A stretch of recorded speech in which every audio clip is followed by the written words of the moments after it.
You're listening to The Briefing, first broadcast on the 3rd of March 2026 on Monocle Radio.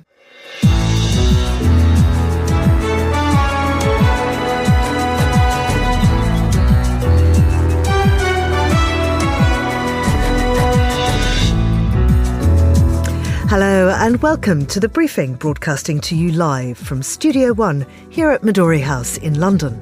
I'm Georgina Godwin.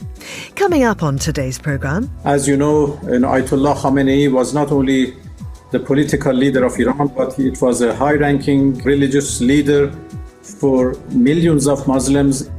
Who will take over that leadership position? How does the process work? We'll look at the procedure that will influence the future of the Middle East. Then, as the rules change around the provision of aid to Gaza, we'll examine the humanitarian crisis, which has slipped from the headlines since the conflict with Iran broke out. And finally, Carlotta Rebello, Monocle's senior correspondent and executive producer, gives us a roundup of urbanism news. All that right here on The Briefing with me, Georgina Godwin.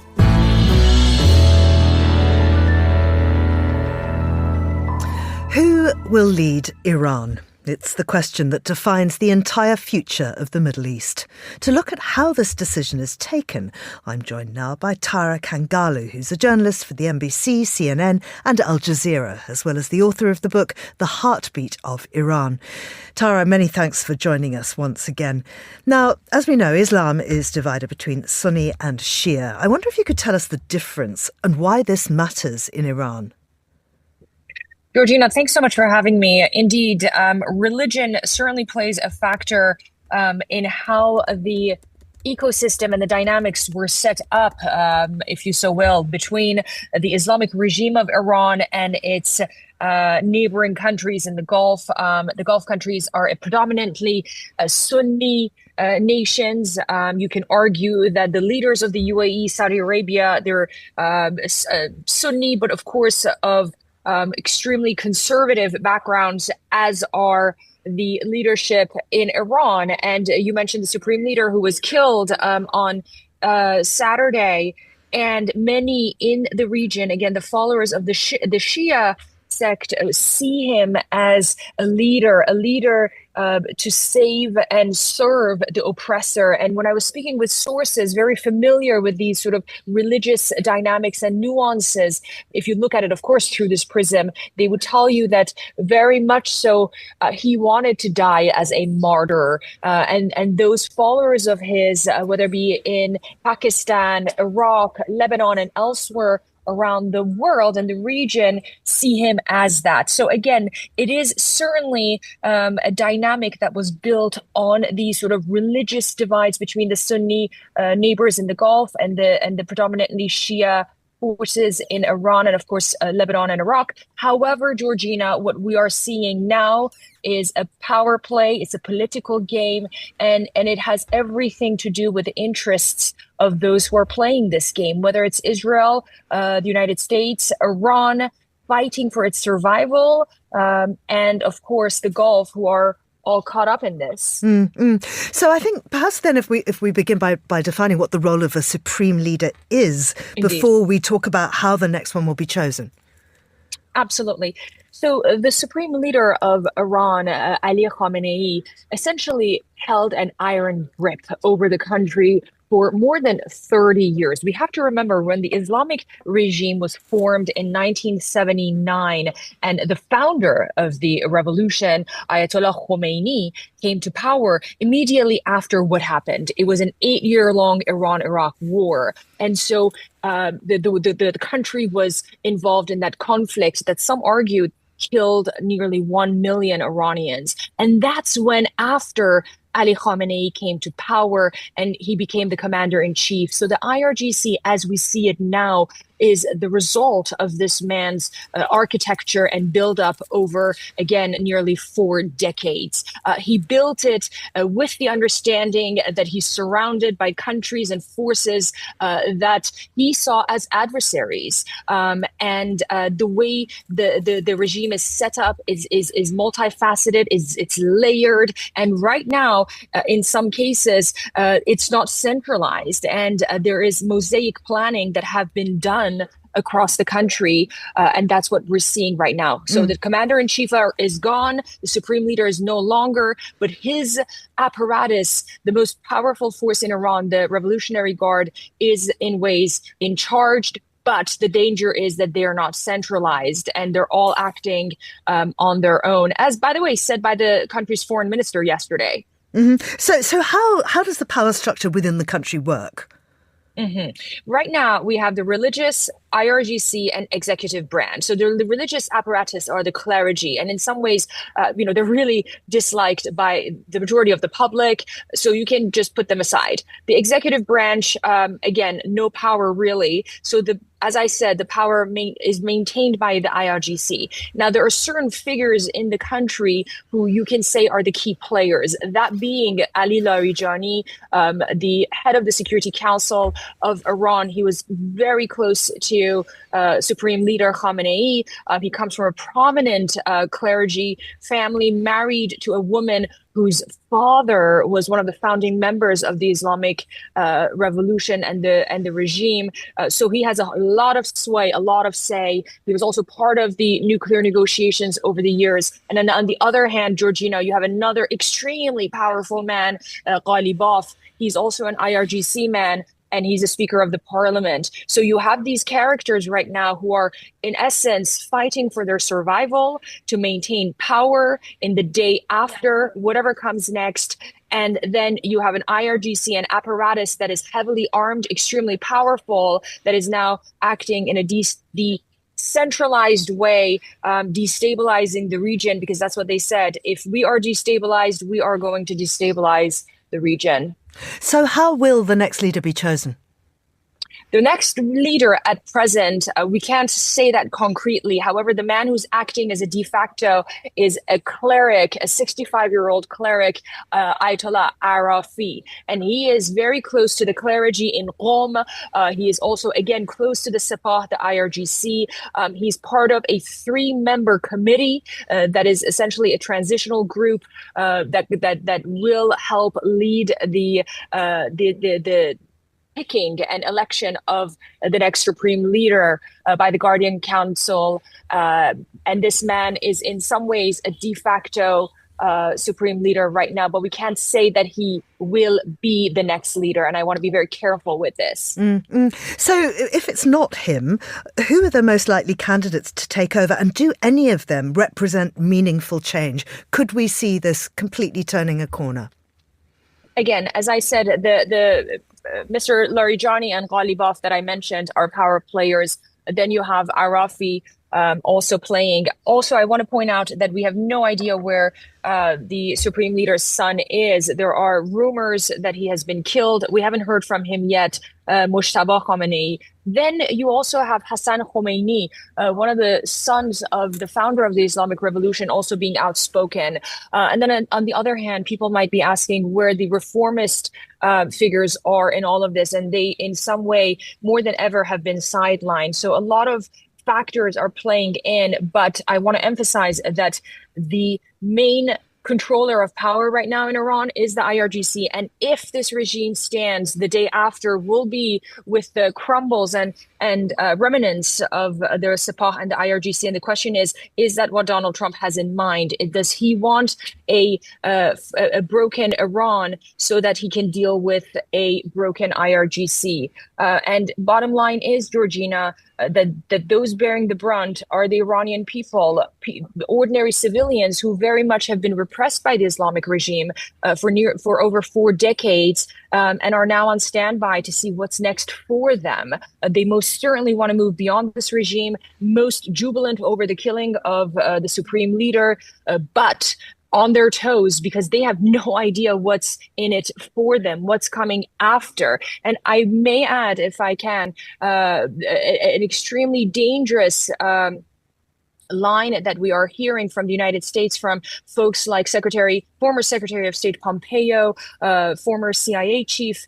He is supporting the MEK, the Mujahideen, who, as you know, up until 2019, were on the U.S. terror list. And these are people who equally to the regime in Iran are seen as aggressors and are not wanted by the Iranian people. So when you have policymakers in the US presenting these groups as alternative and democratic forces, I think that's extremely dangerous. And the United States should be responsible and careful as to what its plan is for the day after, because the lives of 90 million people is at stake. And just finally, Tara, those 90 million people, how much of a say do they get in what happens next?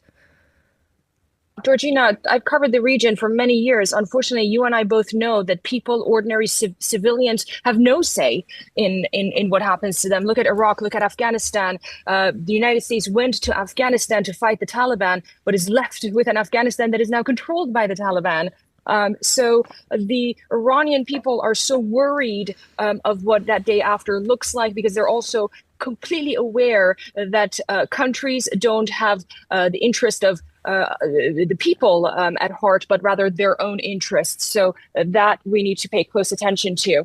Tara, thank you very much indeed. That was Tara Kangarlou, who's a journalist for NBC, CNN and Al Jazeera. She's the author of The Heartbeat of Iran. Now, here's Hassan Anderson with the day's other news headlines. Thanks, Georgina. German Chancellor Friedrich Merz will be the first foreign leader to meet Donald Trump in Washington today since the US operation in Iran began. The meeting was set to focus on Ukraine and rocky EU-US trade relations, but is expected to be eclipsed by the Middle East. Canadian Prime Minister Mark Carney has arrived in Australia to deepen cooperation on defence, trade and critical minerals between the two middle powers as the global order shifts. He'll address Australia's Parliament later this week, becoming the first Canadian Prime Minister to do so in nearly 20 years. The US has imposed sanctions on Rwanda's military and 4 of its top officials for supporting the M23 rebel group that has seized large swathes of territory in the eastern DRC. Rwanda denies the accusations. Fighting has persisted despite a Trump-brokered peace deal in December. Those are today's headlines. Back to you, Georgina. Thank you, Hassan.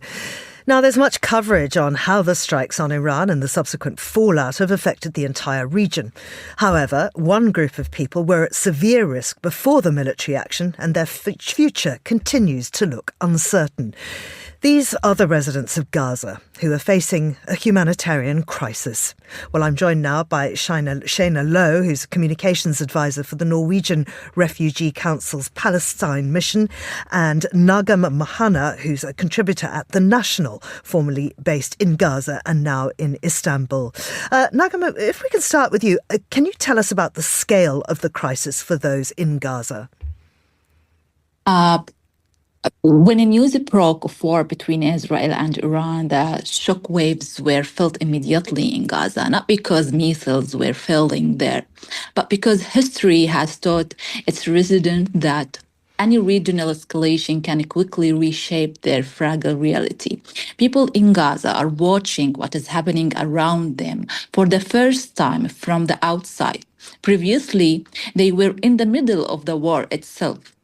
When the last round of fighting ended without any real solution for Gaza, between Israel and Iran, many felt deep frustration. Now the situation feels different. The war in Gaza is supposed to be over, at least for the moment. Of course, people are worried. They fear being drowned into another escalation if the situation develops and spread back to Gaza. There is also concern that the war could return, especially since Netanyahu's objectives regarding Gaza have not ended and discussions about disarming Hamas and potential displacement plans are still being raised. I'm going to bring in Shayna now of the Norwegian Council on the role of aid agencies and the rules surrounding them. Shayna, what's the legal status of agencies right now? Israel wanted to ban 37 aid agencies, including yours. And I just wonder what the situation now is and how it unfolded, because it's been a certain amount of backwards and forwards here. Yes. So a little bit over a week ago, about 10 days ago, around 19 international humanitarian organizations petitioned the Israeli High Court seeking to prevent orders that would have forced us or worked to force us to cease operations, along with dozens of other aid agencies. That would have come into effect last Saturday or Sunday, the 1st. And so we petitioned the Israeli High Court to suspend these orders. The Israeli High Court put in an interim injunction, issued an interim injunction, which essentially freezes the situation as it was leading up to this, and preventing the stop work orders from coming into effect. But we're still facing incredible challenges and obstruction to our work. First of all, we haven't been able to bring in any aid workers into Gaza since January 1st. Our national staff are now on their own, responding to the needs of their communities, while they themselves are exhausted and also in need of humanitarian assistance. We're also, of course, unable to get any aid into Gaza, and we've been unable to get any aid into Gaza directly for more than a year now. It was a year yesterday that Israel imposed a total siege, and since then has not allowed the Norwegian Refugee Council or many of our peer organizations to bring in any humanitarian assistance. And so we're still facing continuous obstructions and obstacles. Even the organizations that have received Israeli registration are struggling to bring in items, as the Israeli authorities announced over the weekend that they would be closing all crossings into Gaza. Now, after there was outrage by aid agencies, including World Central Kitchen, which is that operations would come to a halt very quickly, they did relent and reopen the crossings today, but only for fuel, some food, and health aid, and nothing has entered on commercial trucks, meaning that people who are looking to purchase items that they might need for their families are unable to do so because there isn't anything on the market. And now there's also the issue of the fact that Israel wants aid agencies to register their staff. There's all sorts of data protection rules which go counter to EU rules on this, and not least, of course, the danger that poses to your staff on the ground. Sure. So part of Israel introduced new registration rules about a year ago, which is what got us into this mess. And so we had part of those registration rules. There were two major issues. One was what they were asking us to submit, which was sensitive information, identifying information about our staff. Now, we would never submit this information to any party to a conflict. And we are, because we receive funding from the European Union and EU member states, subject to the data protection laws that apply there. And disclosing this type of information about our staff could put us at risk of prosecution for violating those very strict data protection laws. The second issue is the way by which our organizations would be evaluated, in which the Israeli authorities had very broad criteria that are unclear, including any organization that engages in so-called delegitimization of the state of Israel would face deregistration or a rejection of their registration application. Now, we strongly interpret this to imply that this would be going after organizations that report on what they see on the ground, that talk about the human rights violations that they see and are vocal in advocacy. We've seen organizations that are principled humanitarian organizations get registered without submitting full staff lists. But we know that those organizations often don't speak out publicly about what they're seeing on the ground.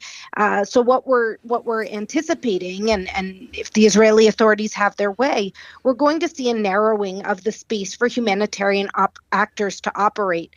And the organizations that will be on the ground are the ones that are principled but very quiet and don't talk about what they see, or alternatives like we saw with the Gaza Humanitarian Fund, where we saw organizations that claim to be humanitarian in nature, but were actually not putting the protection of civilians first, and were actually quite vulnerable to manipulation or being instrumentalized by Israel, one of the parties to the conflict. And just before we go, Nagam, I wonder, how active is Israel militarily still within Gaza? How strong is that ceasefire? You mean the effect of the war on Gaza? I mean, the kind of Israeli military presence in Gaza, we're still seeing troops on the ground there. Yes, yeah. The situation in Gaza is not easy, and it will never be as before the war and before 7th of October. People still suffer from the continuing of targeting them, continuing of closing the border. You know that the border now is controlled by Israeli authority. Anytime they can close it, anytime they will open it. And you know how much the sectors in Gaza was affected. Agriculture sectors were affected. Employee, there is a high unemployee in Gaza. So people are still suffering, but they are happy now that they don't have to go through what they have go through it before, the continuity of shelling everywhere and the number of martyrs that is raised every minute. They are afraid actually from what could be the next step if the ceasefire will continue or if it will fail and they will go back to the war. They hope that they do not experience what they have experienced before, because it's really for 2 years they suffered a lot.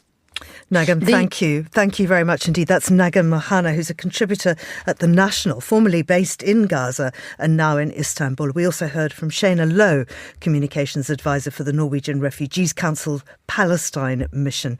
This is The Briefing on Monocle Radio.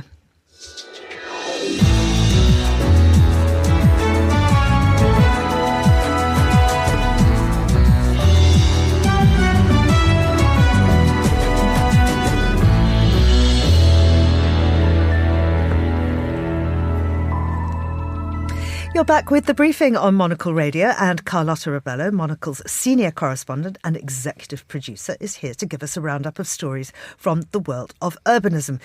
Carlotta, welcome. Thank you for coming down. I know you're very busy upstairs. Yeah, it is quite busy. It's crunch time. We're gearing up for MIPIM, which is next week. So Team Urbanist is all hands on deck. That is the largest property fair and global urbanism festival that happens in Cannes every year. So from Sunday onwards, Team Urbanist will be on the ground. So there's a lot to prepare, Georgina. Absolutely. Well, let's have a look back at the Milano Cortina Games, because the Olympic Village there is to become student housing. Tell us more. Yes, I thought this was really interesting. Now, we've known that this is quite a common practice over the last few iterations of the Olympic and Paralympic Games to be quite purposeful with the structures that are being built. And it's important to note that the Paralympics are still ongoing until the next week. But once the Games wrap up, what is now the Athletes' Village will be converted into student housing. And this really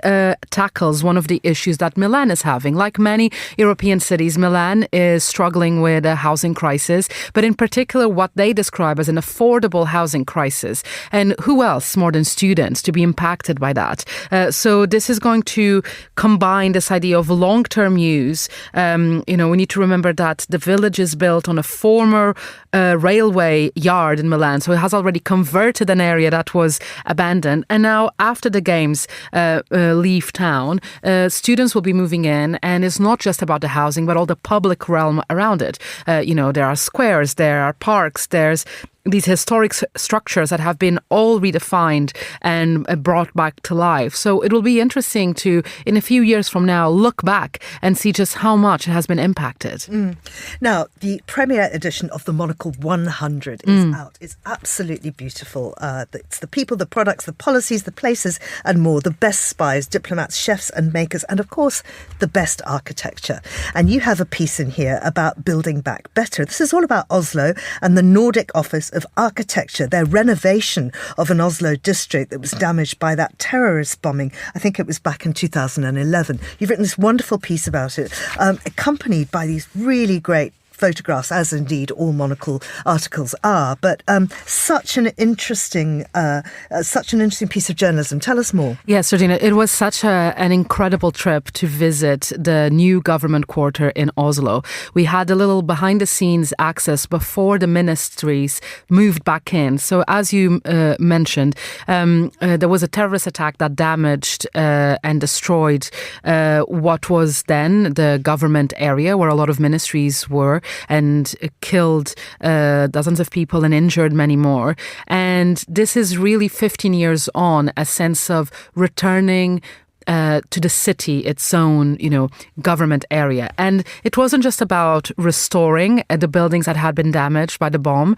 It was about doing things better. So a few of the old structures were too damaged and had to be torn down. So a new building, which you can see there in that picture, has been created, and it will house several ministries, the ministries of fisheries and of agriculture and of justice. And the whole idea is that the first 2 floors are in glass so that it can be seen from street level. So quite a literal and metaphorical openness to the public. A beautiful, huge structure in wood. This is a art installation, which is an homage to Sami culture, so to the indigenous people of Oslo, of Norway, and it's also bringing in indigenous voices to the seat of power. And that panel is where the Prime Minister will make the press conferences. So this idea that Sami culture is present throughout.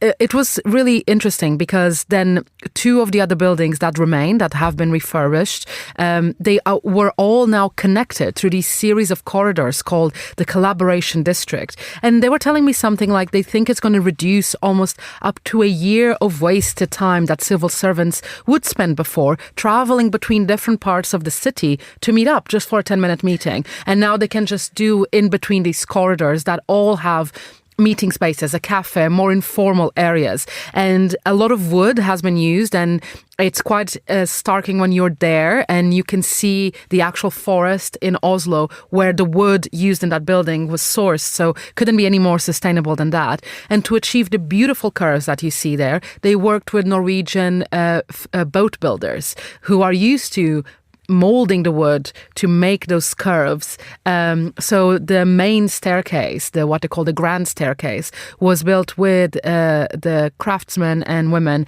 that helped build the fishing boat. So it was a fantastic trip. Oh, Carlotta, I'm loving your passion about this. Speeding up civil servants' commute between various offices is also the subject of our next story, because it's Brussels Airlines and Deutsche Bahn are launching a new high-speed train from Cologne to Brussels Airport. I absolutely love this story because, in this case, we're seeing different nations, the different companies in different nations coming together.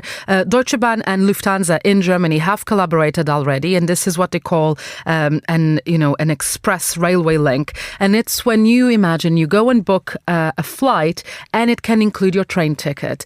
And in this case, Brussels Airport, in terms of proximity to Cologne, has, I think, is something like 180 direct destinations, which is much more than Cologne Airport offers. And this offers a seamless ticket that you depart from Cologne train station via Brussels Airport to your intended destination, all combined. So it's what airlines often call a code share. And this time we're seeing, obviously, these two partnering up. And, it will stop in Cologne, in Aachen, in Liège and Leuven. And and then obviously Brussels Airport. And it still will continue to Antwerp.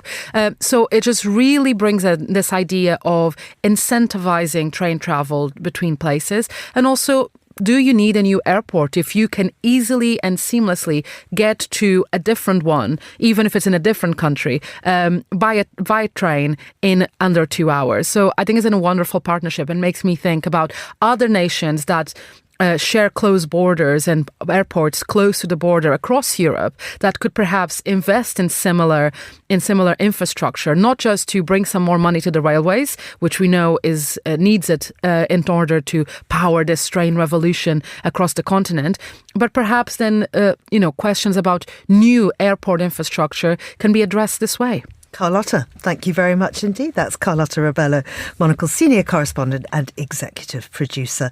And that's all for this edition of The Briefing, which was produced by Hassan Anderson.